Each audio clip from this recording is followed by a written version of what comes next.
কেমন ভালোবাসে নবী আম্মা খাদিজা,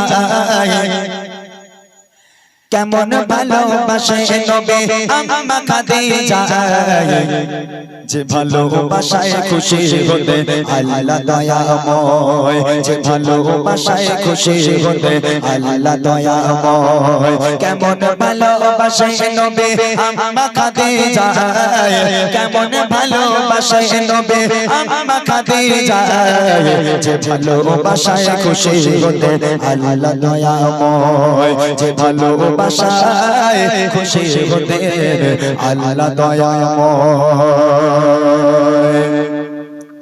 ধনী ঘরের মেয়ে হয়ে আম্মা খাদিজা নবীর কাছে এসে পালায় করে বজেগা। ধনী ঘরের মেয়ে হয়ে আম্মা খাদিজা নবীর কাছে এসে পালায় করে বজেগা।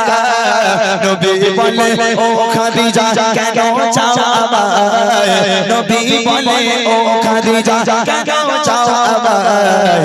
রতনকে রতনে ছেড়ে অন্য কেহ নয়, ও গো রতনকে রতনে ছেড়ে অন্য কেহ নয়। কেমন ভালোবাসে নবী আম্মা খাদিজা, কেমন ভালোবাসে নবী আম্মা খাদিজা, যে ভালোবাসায় খুশি হতে আল্লাহ দয়াময়, যে ভালোবাসায় খুশি হতে আল্লাহ দয়াময়। নবী পাক দিনের দাওয়াত দিতে গেলেন, রাত 1টা বাজে 2টো বাজে আল্লাহ রসুল বাড়িতে এলো। এই রাতের বেলা বাড়িতে এসে আল্লাহ রসুল একবার দরজা নক করলো, এরকম একবার, শুধু একবার এরকম নক করেছে, দরজা খুলে গেল। আল্লাহ রসুল দিনের দাওয়াত দিয়ে যখন বাড়িতে আসতো, একটা দিনের জন্য আল্লাহ রসুলের 2বার দরজা নক করার প্রয়োজন হয়নি, একবার দরজা নক করলো, দরজা খুলে গেল। আল্লাহ রসুল বলছেন, ও খাদিজা তুমি কি সারা রাতে ঘুমাও না? একবার টাচ করার সাথে সাথে দরজা খুলে দাও, কেমন করে খাদিজা তুমি কি ঘুমাও না? আম্মাজান খাদিজা বলছে, হে আমার স্বামী, হে আল্লাহর পয়গম্বর, আপনি যখন বাইরে থাকেন আমি খাদিজা ঘুমোতে পারি না, বড় টেনশন হয়, দুশ্চিন্তা হয়, না জানি কাফেরেরা আপনার উপরে আক্রমণ করলো কিনা, না জানি কাফেরেরা আপনার কোনো ক্ষতি করে দিল কিনা, আমি খাদিজা ঘুমোতে পারি না, আপনার জন্য বসে থাকি, আপনি বাড়ি এলে দরজা নক করার সাথে সাথে আমি খুলে দেই। আমার মায়েরা পারবে? কোন ভাই যদি রাতে 1টার সময় অফিস থেকে বাড়ি আসে, এসে দরজা নক করা দূরের কথা, ঘুষি মেরে মেরে দরজা ভেঙে গেল, ভেটে গেল, আমার মায়েদের আর ঘুম ভাঙে না, জান্নাত থেকে ঘুরে বেড়াচ্ছে। হ্যাঁ, আর আমার নবী একবার দরজাটা টোকা মারার সাথে সাথেই দরজা খুলে দেয়। কি ভালোবাসা! কবি লিখছে, দিনের দাওয়াত দিতে নবী যায় কতারে দারে, অপেক্ষাতে বসে থাকে বিবি নিজের ঘরে। দিনের দাওয়াত দিতে নবী যায় কতারে দারে, অপেক্ষাতে বসে থাকে বিবি নিজের ঘরে। দরজা টোকা দেবার সাথে দরজা খুলে যায়, দরজা টোকা দেবার সাথে দরজা খুলে যায়। নবী বলে, বিবি বলে আপনি ছাড়া ঘুম নাহি হয়, ও বিবি বলে আপনি ছাড়া ঘুম নাহি হয়। কেমন ভালোবাসে নবী আম্মা খাদিজা, কেমন ভালোবাসে নবী আম্মা খাদিজা, যে ভালোবাসায় খুশি হতে আল্লাহ দয়াময়, যে ভালোবাসায় খুশি হতে আল্লাহ দয়াময়। একদিন নবী পাক বাড়ি এলো, দরজা নক করলো, দরজাটা খুলে গেল, আম্মাজান খাদিজার সামনে দাঁড়িয়ে আছে। আম্মাজান খাদিজাকে দেখে আল্লাহ রসুল কেঁদে ফেলেছে। কেন কেঁদে ফেললো? হাউ হাউ করে কাঁদছে আল্লাহ রসুল। কি জন্য জানেন?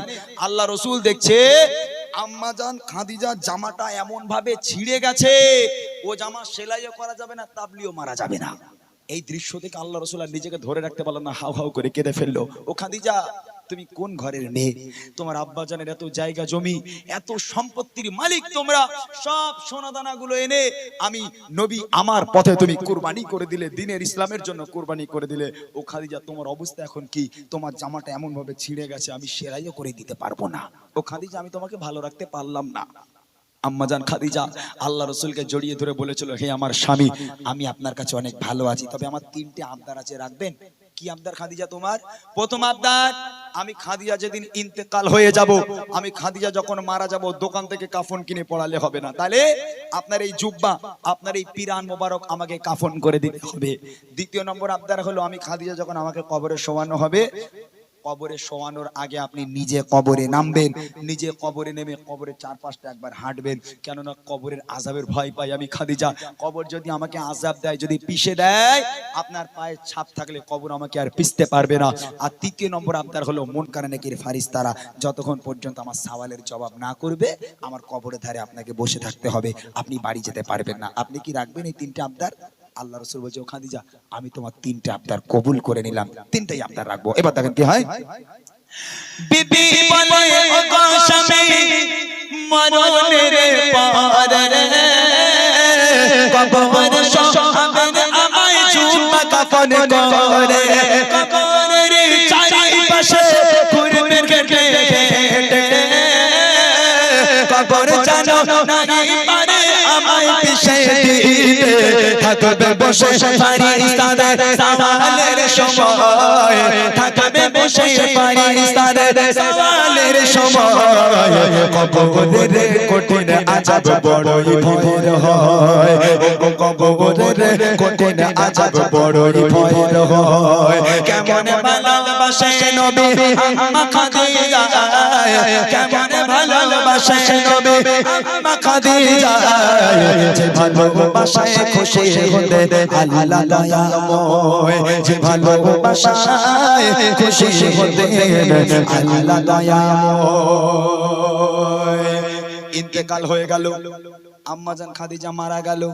প্রথম আবদার ছিল পিরানকে কাফন করতে হবে, দোকানের কাফন নিয়ে আসা হলো না, আল্লাহ রসুলের পিরান দিয়ে কাফন তৈরি করা হলো, কাফন পরানো হলো। দ্বিতীয় নম্বর আবদার ছিল রসুলকে কবরে নামতে হবে, কবরে হাঁটতে হবে। আল্লাহ রসুল কবরে নামলো, কবরে একটু হেঁটে দিল, দেওয়ার পর যখন আম্মাজান খাদিজাকে কবরে শোয়ানো হলো, হাঁটা হয়ে গেল, আল্লাহ রসুল কবর থেকে উঠে যখন আম্মাজান খাদিজাকে কবরে শোয়ানো হলো, একটা মৃত ব্যক্তিকে যখন কবরে রাখা হয়, মুখটা কোন দিকে থাকে? কোন দিকে থাকে মুখ? কেবলার দিকে, পশ্চিম দিকে মুখ রাখা হয়। যখন একটা মানুষকে কবরে শোয়ানো হয়, এই মুখটা কেবলার দিকে থাকা হয়। তো আম্মাজান খাদিজাকে কবরে শোয়ানোর পর আম্মাজান খাদিজার মুখটা নিয়ে যতবার কেবলার দিকে ঘোরানো হয়, অটোমেটিক সামনে চলে আসে, অটোমেটিক আসমানের দিকে হয়ে যায়। আবার একবার চেষ্টা করা হয়, আবার একবার আম্মাজান খাদিজার মুখটাকে নিয়ে আবার পশ্চিম দিকে ঘোরানো হয়, আবার অটোমেটিক সামনের দিকে হয়ে যায়। এরকম করে তিনবার যখন আম্মাজান খাদিজার মুখটাকে নিয়ে কেবলার দিকে ঘোরানো হলো, কেবলার দিকে ঘোরে না, অটোমেটিক সামনের দিকে হয়ে যায়। আল্লাহ পাক আল্লাহ তাআলা নবীর কাছে খবর পাঠায়, আমার বন্ধু, এ আমার দোস্ত, চিন্তা করার দরকার নেই, আপনি চিন্তা করবেন না। আমি আল্লাহ চাই না খাদিজার মুখটা পশ্চিম দিকে থাক, আমি আল্লাহ চাই খাদিজার মুখটা সামনাসামনি হয়ে থাক। কেননা খাদিজা দ্বীন ইসলামের জন্য এত কষ্ট করেছে, এত কুরবানি করেছে, এত রক্ত ঝরিয়েছে। আমি আল্লাহ খাদিজার উপরে এত খুশি হয়ে গেছি। আমি আল্লাহ চাই না খাদিজার মুখটা পশ্চিম দিকে থাক, আমি আল্লাহ চাই খাদিজার মুখটা আসমানের দিকে সামনাসামনি হয়ে থাক, যাতে করে আমি আল্লাহ আরশে মুআল্লায় বসে বসে আমি আমার খাদিজাকে প্রতিনিয়ত দেখতে পারি। একবার জোরে বলুন না সুবহানাল্লাহ। আমি প্রতিনিয়ত যেন দেখতে পারি। আল্লাহ পাক আল্লাহ তাআলা আম্মাজান খাদিজাকে প্রতিনিয়ত দেখবে বলে সামনাসামনি মুখটাকে করে নিয়েছে। একটা বার ভাবেন আল্লাহ পাক তাহলে কেমন ভালোবাসতো আম্মাজান খাদিজাকে। সেই খাদিজাকে আল্লাহ পাক সালাম পাঠিয়েছিল। তখন প্রশ্ন করলাম না, কাকে সালাম পাঠিয়েছিল? এই সেই খাদিজা যাকে আল্লাহ নিজে সালাম পাঠিয়েছিল। শেষ কথা কবি লিখছেন, যত সবাই খাদিজাকে কেবলাতে মুখ করে রে, ততবারে আসমানের ওই দিকে যায় যে ঘোরে। আল্লাহ বলে, ও গো নবী, চিন্তার কিছু নাই। আল্লাহ বলে, ও গো নবী, চিন্তার কিছু নাই। খাদিজাকে দেখবো বলে আমি সর্বদা, ও গো খাদিজাকে দেখবো বলে আমি সর্বদা। কেমন ভালোবাসে নবী আম্মা খাদিজা, কেমন ভালোবাসে নবী আম্মা খাদিজা, যে ভালোবাসায় খুশি হতে আল্লাহ দয়াময়, যে ভালোবাসায় খুশি হতে আল্লাহ দয়াময়, যে ভালোবাসায় খুশি হতে আল্লাহ দয়াময়। মরা মানুষ কবরে যায়, কত বিপদ হয়, কত মুসিবত হয়। এ আল্লাহ, আমি দোয়া চাই তোমার দরবারে, আমার সাজান করেছে দানের বাবার কাছে, যেন মানুষ কবরে যায়, যেন কোনো বিপদ দিও না।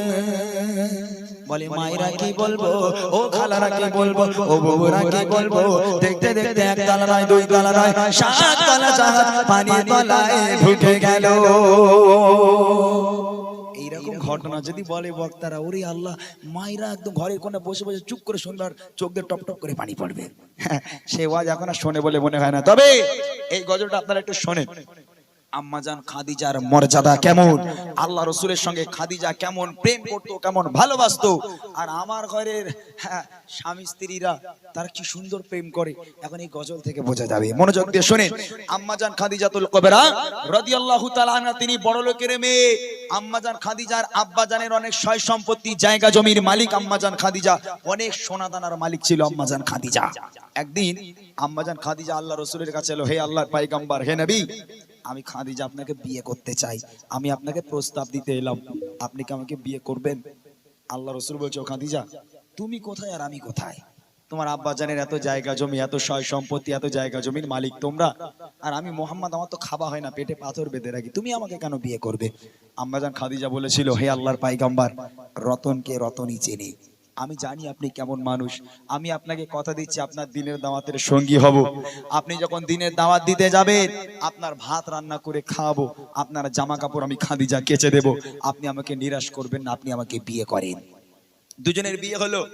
দুজনের বিয়ে হবার পর সাংসারিক জীবন আল্লাহ রসুল এবং আম্মাজান খাদিজার কেমন ছিল, একদম মনটা আমার দিকে দেন, ওটা ওটি না করে এই গজলটা মন দিয়ে শোনেন। যদি আমার মায়েদের জীবন পরিবর্তন হয়, কি শিক্ষা তারা আমাদের জন্য দিয়ে গেছে, ছন্দের মাধ্যমে কবি লিখছে, মনোযোগ দিয়ে শুনবেন।